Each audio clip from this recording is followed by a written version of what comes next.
Greetings, Darklings, from across the interwebs. It is once again I, the Duchess, Precious Ken, here in my little green room. And we are here for the Sounds and Shadows podcast. I'm very excited. We have a lot of stuff to go through and talk about. Let's see, first shout outs. You can't see it because I'm low, but I'm rocking this lovely Cliff and Ivy, my favorite goth band in Alaska. There are Alaskan goths, and they are awesome. So everybody should check that out. But for an unboxing, I've received this delicious package all the way from Mexico City from our dear friend Jose. And let's see what we have going on here. Oh, wait, I got to open it better. Oh, there's a lot of stuff. Oh, cool. Okay. I have a lovely button. But, oh, wow, there's so much cool stuff in here.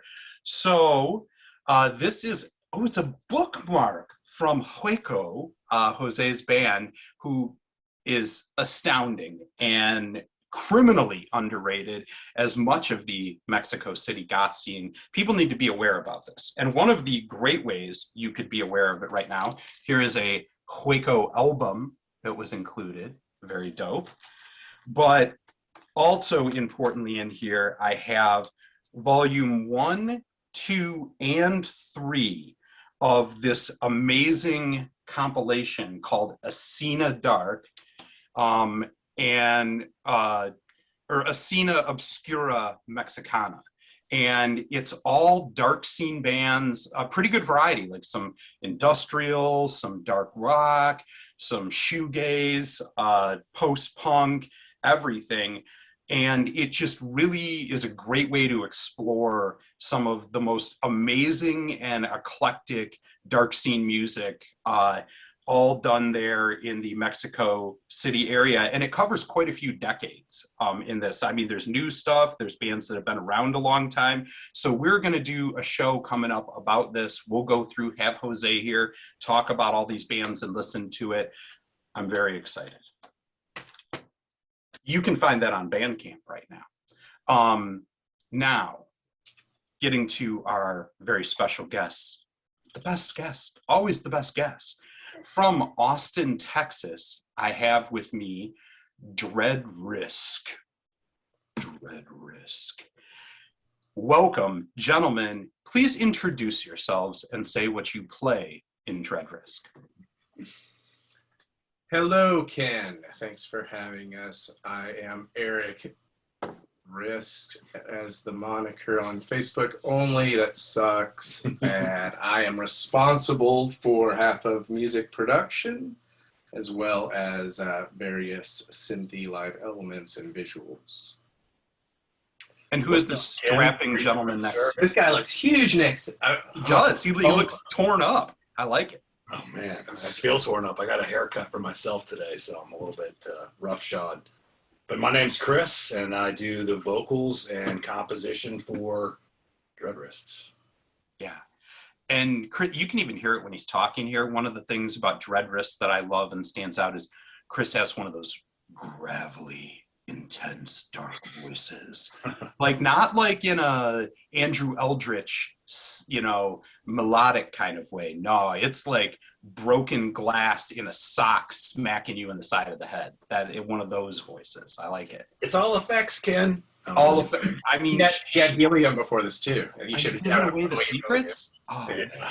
I'm giving away the secrets. Yeah, he's got a low register, and I don't mean cash. Oh. Low blow, bro. All right, so let's start out telling me a little bit about both of you, your musical history, what brought you up to becoming Dread Risk, and what was the impetus leading, a 50-cent word there, to this project. You want to swing at that one? I'll take a swing with this bat. So let me read off this electronic press kit on the wall behind the monitor. So going deep for me, thank you. Yeah. So since you read the interview of Bird Wasn't that tells them, just kidding. So tell them how we met. That's the best here's how we met. The meet cute. I want to hear about the meet cute. It was very cute. It was Adorbs. It started with an ad in the Austin Chronicle back when that was like your Bible. Yeah. But it was my ad, right? Yeah, he had an ad that said, and we were kind of looking for a new vocalist, new direction, because we had a new metal sound. So it was three of us, and we saw this ad, and it said Fear Factory Throat seeking metal or heavy project. And we're like, what's a Fear Factory Throat? We love Fear That's Factory. actually what my Tinder profile says. Duplicate. Yeah, I'm Fear Factory Throat too. It's copyrighted by Burton Bell. Yeah. So Chris and I met back in that metal band, which was like a progressive, because we're being arrogant. No, it's a progressive new metal. There's no one Progressive new metal, yes. progressive new metal with a heavy influence from bands like Ultra Spank, a little Pantera, because we're Texas, like the group. Kill Logic, all those bands. Yeah, I'll try Kill Logic. I mean, we were playing American, heavy back then. American Head Charge, Faith No More is a huge influence. So we were doing the metal thing. We had a nice, couple of years success locally. Got to a point of, pursuing a deal like everybody else, but back then it was different. This was 2002. Yes. So it's been a while, and we sent out we did the assembly line, stuffing envelopes, sending out unsolicited press kits, and got a couple of nibbles that said go on tour. And we're just like about to start first careers and other things just going on and going separate directions, and kind of parted ways. So that brings us, back to 2018, and I'd seen Chris at Best Buy in the parking lot once, where we never really talked. It was, band breakup. And then I think someone had a baby with them, and that was cool. That was thoughtful of them, Because years had passed, like the story. Years later, yeah. So let's move right along. So, We started hanging out, right? yeah, we had beers, and then he was trying out for other bands. He was doing music. In the meantime, I was doing like this solo breakcore thing, and then I was like, let's try something. Yeah. And He then played that me a first couple album, of his tracks, and I was hooked. And I wanted to do something new. My metal band was quickly falling apart as it was, so we worked well together. It was kismet. and similar schedules always help. So that's how we met. Yeah, it was mostly a scheduling thing. We just had the same schedule. We get together. That's really what it was. It's Eric. really, yeah. The decree says we can meet these days. Honestly, with any band, like just getting, three people in a room, that's half the battle. Yeah. Like timing is a big part of it. Yeah, the solo thing was appealing, and it's very hard to expand to re-trust and go into a band scenario. So very fortunate with Chris. Yeah, we work well together. So I talked a little bit right before we got rolling here with you guys that, to me, what really makes Dreadrest stand out for me is it is, like you said, the metal influence. It's freaking hard. I mean, spiked baseball bat beating the living crap out of you hard. And I would still consider you as, like dark scene, maybe a bit of industrial, in that vein. But the metal influence is undeniable. Like, you can't not hear that part of it.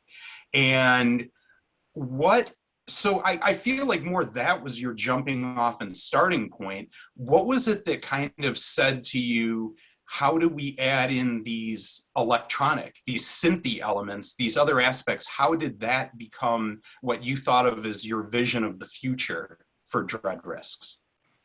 I think laziness of hauling gear. No.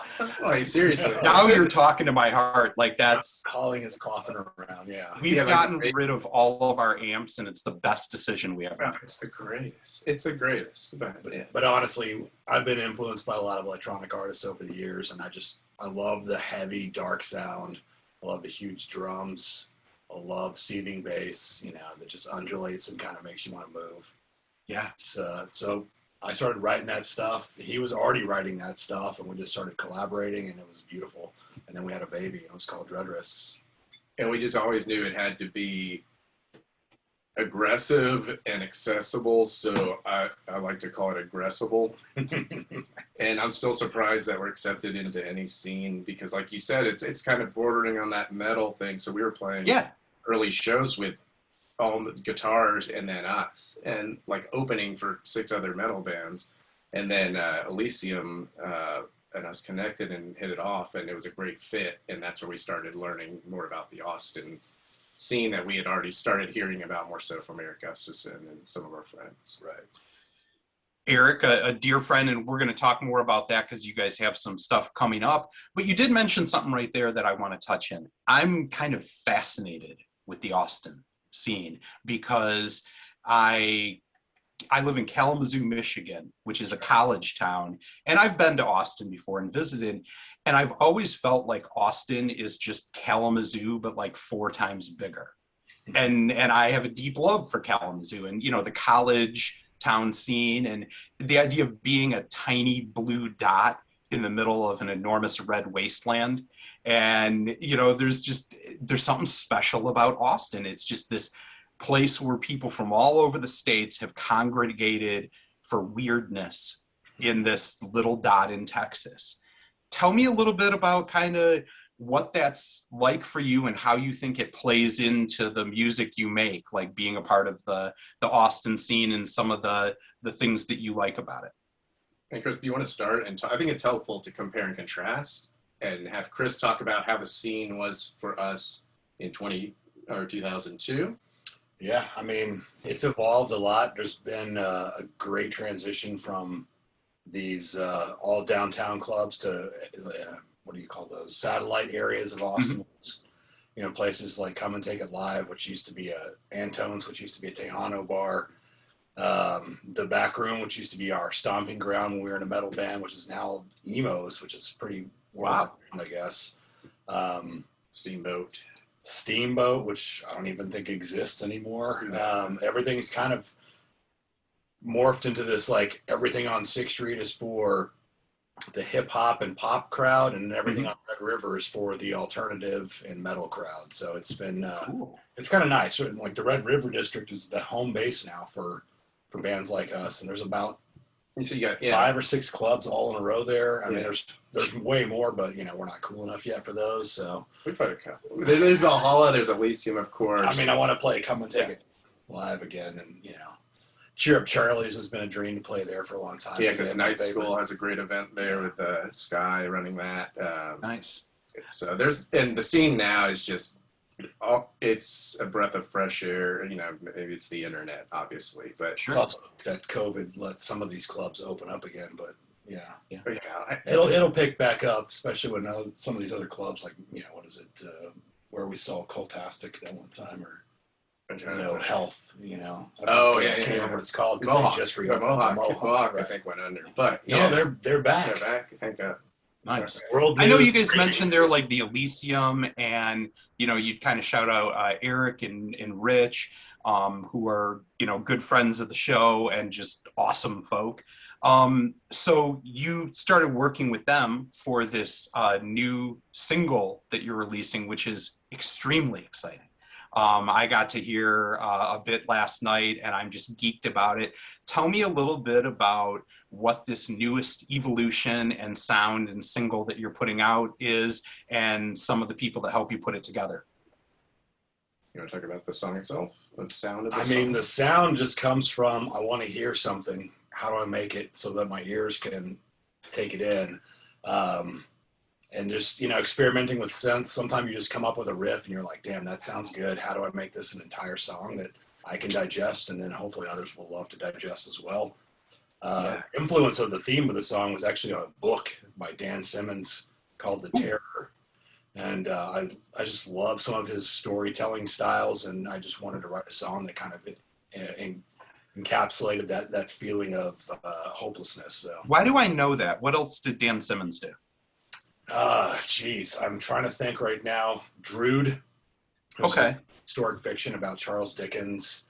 The title of the book escapes me right now, but he wrote a really great book about play on vampirism, which was about these mind vampires and how all the great evils in history were vampires. But for the life of me, the title escapes me. That might be why I know it. Well, that's really, really cool. And I love the idea that, yeah, it's, a horror story, or that was kind of the impetus for it. Um, so you had the idea and putting the new track together. How did that lead you to hooking up with Eric and Rich? And why are you really, really excited to get this song out? So the Eric introduction was from Facebook. So saw that he had time to do a remix, and I was like, I'm a fan. Chris is a fan. Yeah. Bandwidth. So we hit him up, and local guy, generous with information, with mentorship, everything you know better than I do, has connected me to some great people like yourself. So enough of that stuff. But we had talked to Eric about doing a video for over a year. Okay. And it finally, after the pandemic, kind of, we got a hold on it mentally. We got some ideas, and concepts kind of fleshed out and storyboarded with our help of our friend Marshall, who was the actor in the video, who did an excellent job. So there are not 3 members of Dreadrest, it's 2 and an actor, Marshall Faulkner. And like a hype man, kind of like Jerome from Morris Day and the Time. yes, like exactly. you take your jacket off and throw it behind you, the fur, and he catches it. Is it that kind of a situation? It's definitely That's not that cool. I'm sorry.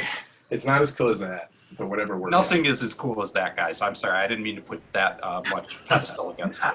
It is totally good. No. But Eric's always giving good advice. His stuff's quality. He has a track record of, quality videos across the scene's well respected, and a friend, most importantly. And got to work with him and Gabby as she was joining forces. And Gabby's awesome. Yeah. So it's all family. And when we got the remix done on Error Code from the debut, we were like, who's mastering in this genre these days? And Rich was the handoff. So nice. So now we talk to Rich, and I think just manically text him nonstop. He's good for that. He's good about that, being available at 4 a.m., 1 a.m., whatever. Rich is, I don't know what he does, but he's always around and available, and just a super cool dude. Great energy and a wizard with mastering. I didn't even know I knew Rich until we met up with him. He used to do sound for my metal bands at some of the clubs we played at. And he did that for a bunch of clubs out there. Yeah. This is the best sound guy. So there's another exciting aspect to this new single. Well, I mean, there's a few in terms of remixes you have there, but in particular, on Traumatize, you have one of my favorite hard edge EBM type bands in Morris Black. Tell me a little bit about what it was like to hear your song redone by Brian for the first time, and what that felt like, because it slaps. It slaps. It feels good, and it would be available if we want to throw it out there tonight, because we're going to launch it tonight to kick off the thing. So separate combo, but I'll you already have an expectation when you're working with someone of that caliber. Sure. And then you interact with them, and you're kind of, you're filling it out, and then you build the trust of, okay, we're good guys, and we're talking, and, there's some chemistry here. So the idea was just like, how can this be heavier without being metal? So industrial bass is the shit. And who better to go to than, the grandfather, I guess. Yeah. Right? The granddaddy, MB. I mean, Brian's still a pretty young dude, but I was on him that because he invented the genre. He really did in a lot of ways. Like, that style is synonymous. Yeah, for sure. And yeah, that's got to feel awesome to get a chance to have someone like that see the glory in what you guys are doing, and then put their own spit on it, Yes. Yeah, we're very, very thankful to work with Brian, just professional. And, the same goes with everybody that, that Moanexis remix and video, working with Madam Glitch from Instagram. It's just these crazy artistic collaborations that come about. Just had been following and a fan of her page for some time. And you just hit up, and it works out. And we've got a couple of badass visualizers on steroids. So excited to drop that in a few hours. So. But yeah, we wanted to quit music when we heard the unmastered version of Morris Black's of Brian's remix, and we're like, we never need to hear this mastered, so it's good enough. I've been there. I hear you.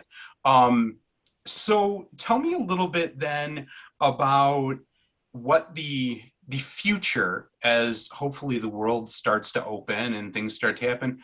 Where is it you guys want to go with this ideally? If we could have another interview in 2022 in September, what is it you guys want to be talking about with me right now that you're doing with the band? What time the limo is going to pick us up? With self-driving limos. Yeah. Just about how the album we finally finished putting together after, a year of really hard work and kind of creative soul searching, because there's a lot of new tracks that are going to be on the forthcoming album that are not the same as our previous stuff. And sure, it's just because of what we wanted to write, and we're just hoping it's well received. And guys like you are still saying, "Hey, man, I love Dread Risks." So yeah, that's too egotistical to say. You asshole! It's never too egotistical. You gotta own it. I tuned out. I was thinking of the limo in the vociferous video from earlier. So it's all popping in your Stretch Navigator. No, I get it. We set goals honestly from the time the debut got some attention, because it was a passion project. We put it out there. Yeah. Like, Nito, it's on Bandcamp. Let's send it for review, because that's possible now with the internet. Right. Versus before with you'll never get a review. So we sent it over to Brutal Resonance, Steven. Yeah. And it our Bandcamp jumped a little bit. And then it started getting some validation. We worked with an agency out of California, a buddy of mine called Zookeeper, got a bunch of footage that was used a lot in some of the early videos and the live set to this day. And that was kind of the kick in the ass to start playing shows. So, a year from now, I'd like to say that we have Titan lighting running, thanks to Mr. Ian Starr. Yeah. Who Ian is great. Yeah. So I got a Titan unit to learn, and Ian's very generous with his time. But I'd like the live show to be consistently happening, because that means shows are happening. Maybe do some, some mini legs of tours. I don't see us being a 3-month touring band. Is there a particular place or festival that would be a dream? Like, this is for you, you'd be like, we made it. This is the place you'd want to be, to whether it's London or Germany or whatever. What would be your dream of where you would really love to get to go play live? Shit, I don't even know. Anywhere bigger than Austin. I would say, besides San Antonio, don't say that. I think it'd be cool to play Levitation here in town. Because there's a lot of metal bands, and Relapse Records does some stuff, and there's always some representatives of our scene too. So that would be a cool one. Absolution is popping for everyone right now, so that'd be swell. And then opening for Hall & Oates. That's it. Look, I'm a goth reviewer, but I hope you're not joking, because don't mess with Hall & Oates, because she's a rich girl, and you know it don't get better than that. I will fuck with that all day and all night. That's, you got to give, they're great musicians. We would never use their name in jest, Ken. Okay, good. I'm glad that we're seeing eye to eye on this. I want to touch a little bit, you kind of say that getting to know you a little bit. You brought up, for the single in particular, a novel that inspired you, a horror novel. What is it you guys are into reading? Is it the horror genre of that? Are you guys sci-fi fans? Are you, it sounds like you are literate artists, that you enjoy. So tell me, what's something that you guys are into and reading? You ready to nerd out? I'm gonna let Chris. I am spotlight here. Always 150% ready to nerd out. To talk about. No, I played Dungeons and Dragons 2 days ago, bro. You're not gonna out nerd me. Trust me. Hit him. Yeah, mostly, honestly, fantasy. Like what, man? I'm big time into fantasy books. Right now, I'm reading the newest Joe Abercrombie, which is outstanding. I don't know if you've ever, read his stuff before, but absolutely phenomenal. The best low fantasy since George R. R. Martin. I just said that. Yeah, I've been waiting for Patrick Rothfuss to finish his Kingkiller trilogy for That's a good one. 9 years now. I'm probably gonna die before it's finished. But yeah, any of that stuff, David Eddings, all the goodies, all the classics. Ooh, okay. So like the way back too, like Glenn Cook or like, okay. Yeah, I like a lot of the new stuff too. Because that's the kind of dumbass I am. Wait, which one did you say? I reread a lot of books. Like I'll find a I book do that too. and then a year will pass and I'll reread it as opposed to, I can't watch a movie more than once. Nice. I'm a little like that too. Like I just got done before I got the Abercrombie. I was redoing Scott Lynch, who I think has one of the coolest like low fantasy series. So that's a really good one. And actually, he follows Sounds and Shadows. That was a big. I was like, wow, because he's into goth music. I was like, that's so cool. It's good. If you, all right. I thought of the Dan Simmons novel that you should read. It's called Carrion Kind. It's his. Okay, I don't know that one. It's historic fiction meets goth. It's pretty good. That sounds dope as hell, and I'm deeply into both of those. All right, Eric, what about you? What's your? I write a story instead of a list because, and this is shameful, and I've come to. Let's talk about your shame, Eric. Let's talk about my shame bracer. So, little known fact is I was raised by wolves. No, my mom's a writer. Really? Okay. It's very big for books to be in my life, down my throat, and she's not talking about that much these days. No, she was really enthusiastic about my education, yeah, and a lot of push towards reading, and I just can't. That plus the ADD, I can't watch. This is worse. I can't watch series. So Netflix, you say, hey, what's your favorite show? And I'll watch one episode and I'm like, that kicked ass, and then leave it alone. So that was the best. So do you do anything else besides eat, sleep, and breathe music when you're that's are you coming at me? Like I do a lot of community service. Your face. It's just red from the alcohol. It's So I do a lot of research on my own that's kind of maniacal, kind of like the writing thing from my mom. So I'm hugely fascinated by the overlap between corporate business and music. And yeah, you've seen my posts, and I'm very obsessed with the analytics. Not to say I don't have any hobbies. I have a great girlfriend. That's not a hobby, but it shows that I am human and that someone will tolerate me. So, you need a hug right now, buddy? I feel attacked. Okay, very good. Because I have no hobbies. No, you don't have to have hobbies. No, I got into vinyl. I got into vinyl to be hip. Oh yeah, that's a great one to just be obnoxious by. See, that's my thing is like whenever I take on any new hobby, I have to become absolutely obnoxious about it. Oh, of course. Like tea.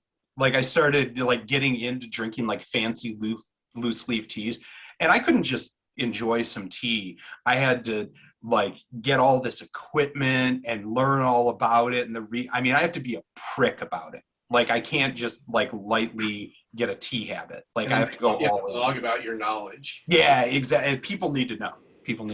Everyone.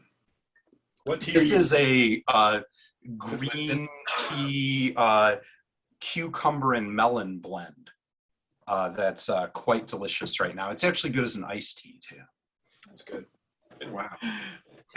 I'm all about that celestial seasonings because it's easy. Oh no! You need to have. You can't even taste it. You need a tea ball for the loose leaf, and we'll talk. I'll get you up to speed. Offline tea time. And I know I can get you custom teas, like a amaranth tea, not t-shirt, but like if you want a custom tea. I thought about it for us, but it's not. I'm into that. Okay, I'll hook you up. No, I won't hook you up. I'll connect you with someone. Uh-oh, I'm under attack. Okay, well here, this will segue nicely.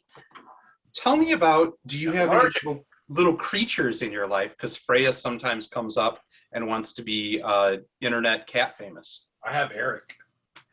And that is adorable. No, he's got a. Oh, you tell your dog story. You got a couple of them. So I've got 2 dogs. The end. They're terriers, and they're locked in the kitchen right now, humanely.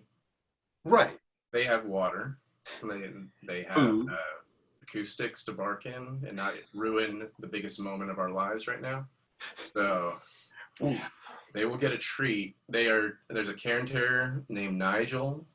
Can't believe I'm fucking talking about these stupid ass dogs. Okay, so Nigel. Can't encourage it. I promote it. I stay out of the Facebook. Post to your cat. I'm having a shit day. I don't have a cat. I'm allergic, but I do enjoy seeing your cats. Who's your cat, Ken? So this is Freya, 6-bean, Pirate Queen. Oh, she's going to give me, and you can see here, she only has 3 legs, but has 7 toes on each foot.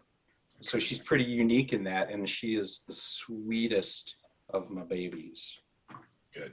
And it's a very rare breed, correct? There's only 3 of them in existence. Yeah, I don't think there are many of that particular combination, that's for sure. Just be careful. 21-toed cats. Be careful, bud. Yeah. I've All had right. dogs, but no, they're all passed away, sadly. Let's jump back into the music now. And why don't you tell me a little bit about, from a production standpoint, you kind of went into, we're into the nerd section now, everything on your vocals and how it gets that aggressive, broken glass, like eye-popping intensity growl. What kind of effects and secret sauce are you guys using to get that sound? First of all, he doesn't have to use vocals, and it'll still sound good. It's I'm just gonna say it's that. Camel Crusher. And It's the best free plugin ever. It's just dirty. I do I do a little bit of slightly detuned pitch shifting at about 20% of wetness, just add a little color to it. But The wetness. that's pretty much just me with distortion and a little bit of fucked up delay. Nice. for your factory throat. Yeah. Beer factory. That was accurate. I tried to make it sound more industrial, and it just always feeds back live, and I just can't get it quite right. So it's evolving.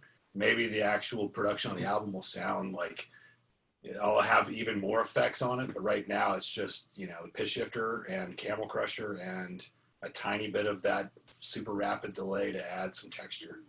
The first time I heard it, Ken, because it was like, hey, low vocals over this for our first track. I was like, what the fuck effects are these? I didn't know if I liked it, to be honest. But then I was like, this is the sound. This makes any song heavy. So you can do a song like Vacancy Architect that's a ballad, a counterplay style song with female vocals from Barahari, and you have the monster, and he still sounds heavy. So it's very versatile on top of his singing, of course, which will be focused on the new album. We'll see. It's on Traumatize, and it's just going to be on the next single in October. Yeah. Nice. So we talked a little bit about places or where you might like to, but you keep bringing up the Fear Factor throat.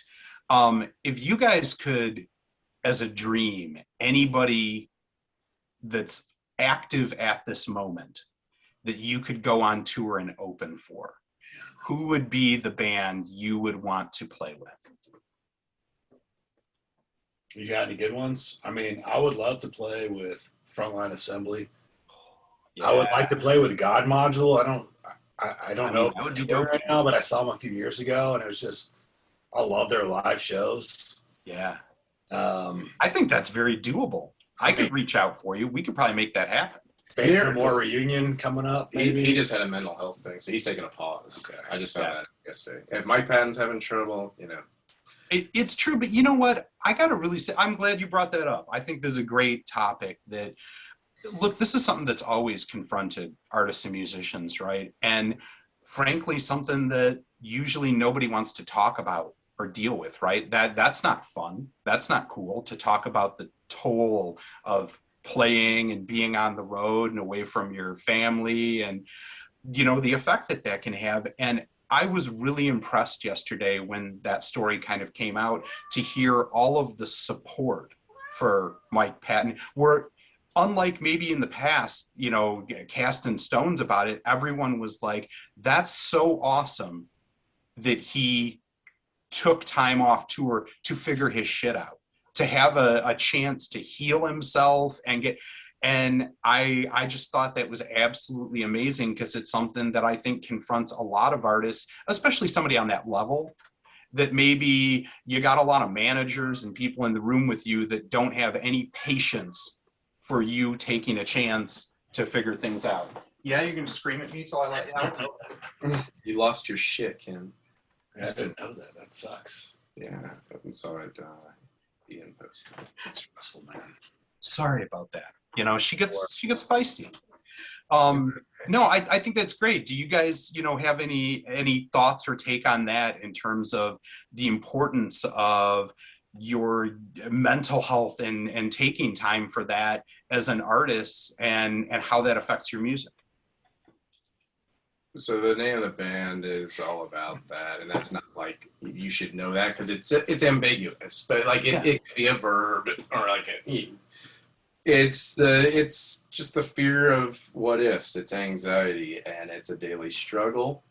Yeah. And last year my meds were off. Personally speaking, I made bad decisions. Nothing like, you know, super like Catastrophic, but it was out of character type stuff. Sure. And meds got realigned, and so, you know, mental health is king, and it just set good examples for, you know, our kids. Like it's important, and it's everything. Like health is first, with mental health being right in there with it, and without those two things you don't have anything. So you need to take the time off.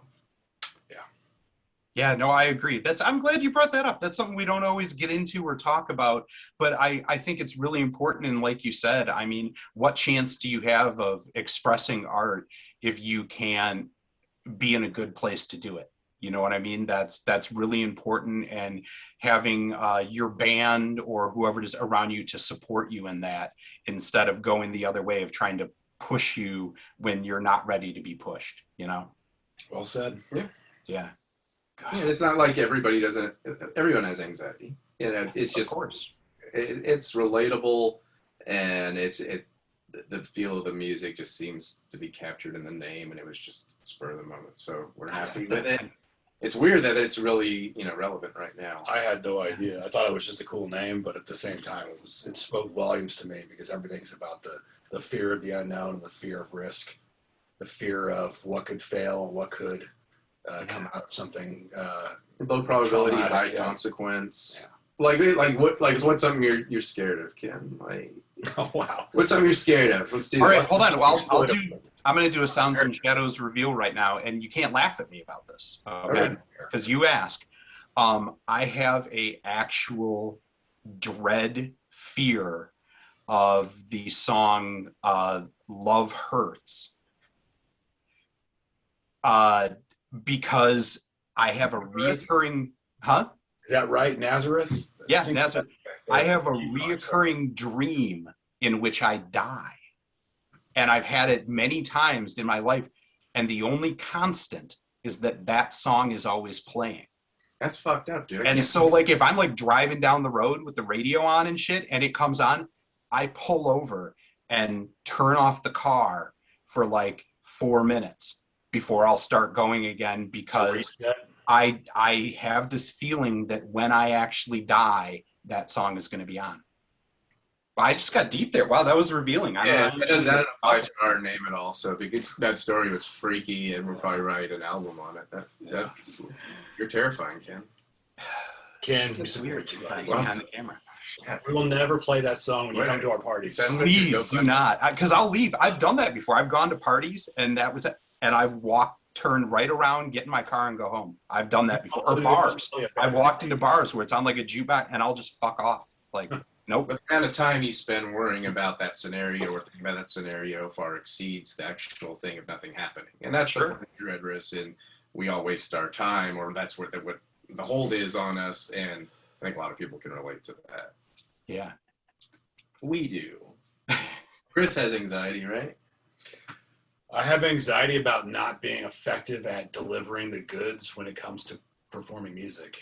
But it's not anxiety, it's just mostly, you know, situational. Right.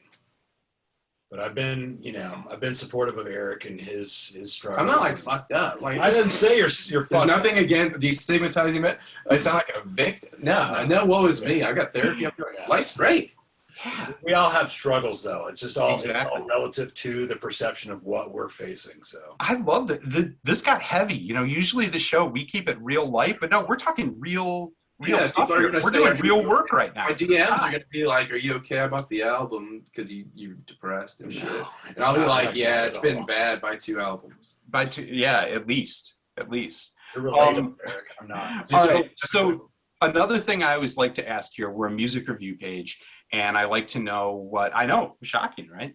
I like to know what is inspiring you, what you guys are loving listening to right now.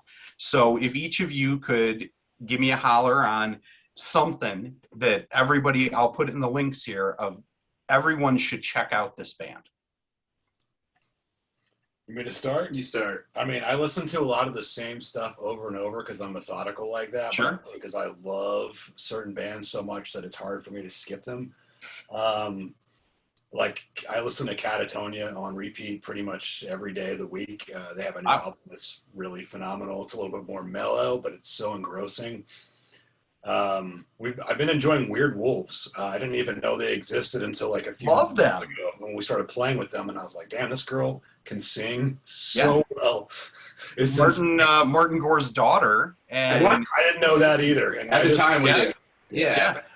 very cool. But you know what? Like, I really like the band, and I like the edge to it and the sound. And so every time I reviewed them, and I've done a couple times or done them as song of the day, I don't ever bring that up because frankly, like, they're owning it all on their own and don't need any extra sauce on top of it to be good. So great one. They're super cool. Plus that guy like has one of those torsos that is so ripped. It looks like Iggy Pop's face is coming out of his stomach because he's just so jacked. And I'm like, what must that be? Raphael to Yes. I'll be like, if you want an interview, you It's gotta just so oil true, up. though. It's so true, though. That's why it's funny, because I just saw that guy with a vest and no shirt on We're 2 like, weeks ago. yeah, we're like, they look better on the flyer. Totally. Yeah, they are really. I was really surprised at how much I love their sound, but her voice alone Yeah. is just really The impressive. catchy songs. They had a great live show with like moving headlights, and it's just a good production. And I think too that, yeah, I mean, it's their sound has, catchy elements, but also it is not gentle shit. Like they have teeth on their music too, which is really cool when you can kind of almost, whatever, like you'd kind of like industrial pop or whatever, but it definitely has that teeth to it. industrial pop. Yeah. All right, Eric, what's up? Okay, yeah, I'm gonna go with stuff you can't link to because I just heard brand new shit and I got permission. So I got to hear the new Fact Pattern EP. Ooh, nice. There's some evolution going on there that's pretty exciting as a fan and as a friend. I got to hear a new Barahari track, I think today. I haven't heard that yet. What's up with that? I love it's unmixed, like some. But my kink, the whole reason I do this music review page is Early that, like a record nerd, I can hear stuff before anybody else gets to. And now I'm going to have to hit her up and be like, what the heck? Why haven't I heard this? It's a demo. You just sold her out, Eric. No, I'm just kidding. So I'm going to have to fight Barahari later. Okay, Sam. I'm the sole is cause great. of your anxiety, aren't I? For the record, too, I'm almost 99% positive that Sam could like slap the crap out of you. So I would not fight her. She said she's going to Her watch. voice could slap the crap out of me from over there in California. Yeah. So I'm listening to. I listen to that stuff to bring things together. We got off topic. That's our collective musical family. That's a great one. I will definitely shout out Sam and Barahari. I love everything that I hear from her. So just outstanding. Good And stuff. watch out for the Fact Pattern EP. It's gonna surprise people. And since the vinyl thing, I'm like, who are my favorite artists?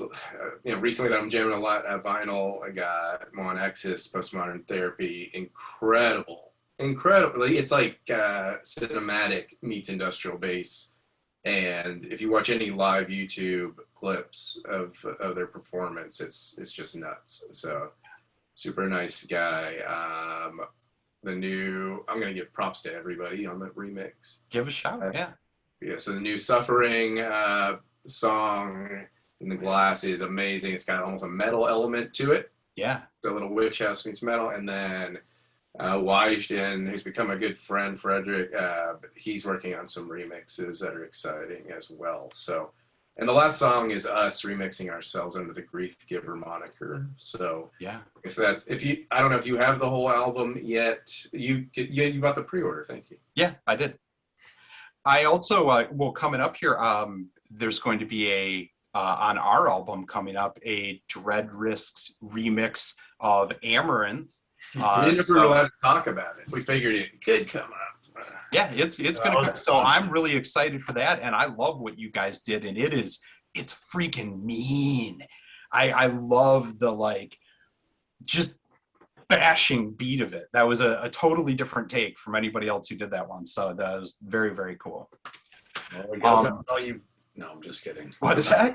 This one goes out to all you fuckboys. So that is exciting, and we can't wait for that to drop next week. You heard it first. Yeah. So no pressure. Okay, I just love having us. That means it's not every day you get, and it sounds like ass kissing, but it's like you get that. It sounds yes, it's for a remix, and we like the music. It felt good. Well, and I wanted something. Usually I don't do this with remix, but I kind of ask you guys for something specific, and because I just thought it was a funny tongue-in-cheek joke that this song is all about men calling men out for bad behavior and the importance of that. And so to kind of have an aggro tech take, just make that, which is a genre known for this kind of bad behavior. And I was just like, this would be so funny. Who do I even know who could pull that off? And you guys pulled that off. We tried to. I'm glad you asked. It was super fun. We're loving the remixes right now. We're getting some great opportunities like Carry On and Skull Partition. We got Redundant Nature dropping a week after this Friday. We got a big one that hasn't been announced. We don't know when that. Are you going to announce it now? No. Sounds as though it's exclusive. What? No, I'm saying that we did a remix for someone that we're excited about. Nice. Well, we'll be excited to check that out. One thing I do need to ask you before we go is I would like you to reach behind you and tell me what the hell is that thing, keyboard looking thing right behind you there. What is that and where did it come from? The pillow we were doing. That's not a pillow. That's your comfy base station so that your fingers don't. I have to back up strategically to not show Raphael from Weird Wolves my abs. It'd be a competition. Wow. This is that crazy. Sounds like. This is that crazy pillow, and then we get. And it's an actual Dread Risk pillow, and it has knobs on it. Are those 3D? Show them this side. It actually plugs in your dreams. Are you joshing me? Yeah, you can get these custom. I didn't know I was running an ad in the middle of our. Well, you need to, because that's dope as hell. I love creative ideas for merch. There's nothing cool if somebody does something genuinely cool. That's so neat. He said it was for merch research, but I think he just wanted to sleep. He just wanted the pillow. I just wanted a cute cuddly. Is this how you play it? It's a guitar. It's not a guitar when you hold it like that. It's a keytar. It's a keytar. Yeah. Well, this has been wonderful talking with you. The last thing I want to ask, well, I'm pretty sure I know the answer, but we always want to say we play out to one of your songs to share. So what is the song that you feel encapsulates Dread Risks right now that you'd like us to play out to?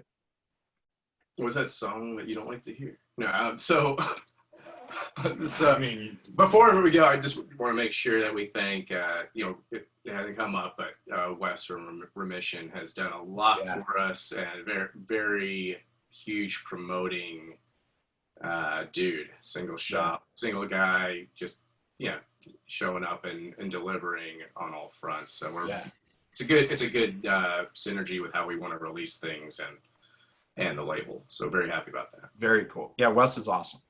And the song to go out on, it seems to make sense to do not a remix. Right, the single. Yeah, I mean that's And then always. traumatized. Did you give him obliteration yet, or is that can we We preview can't. that? That's too early. We can't. If it's too early, it's done. You see how many subscribers this dude has? Like 700. Okay, I don't know. People would People hear are it. traumatized. You know, like the original, the one that the people are like, this isn't the Morris Black one. Yeah, play that one. We'll go with the original version of "Traumatized" by Dread Risks. This has been a lot of fun. From here of us at Sounds and Shadows, everybody, keep it fucking dark, yeah.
Tell them we are going.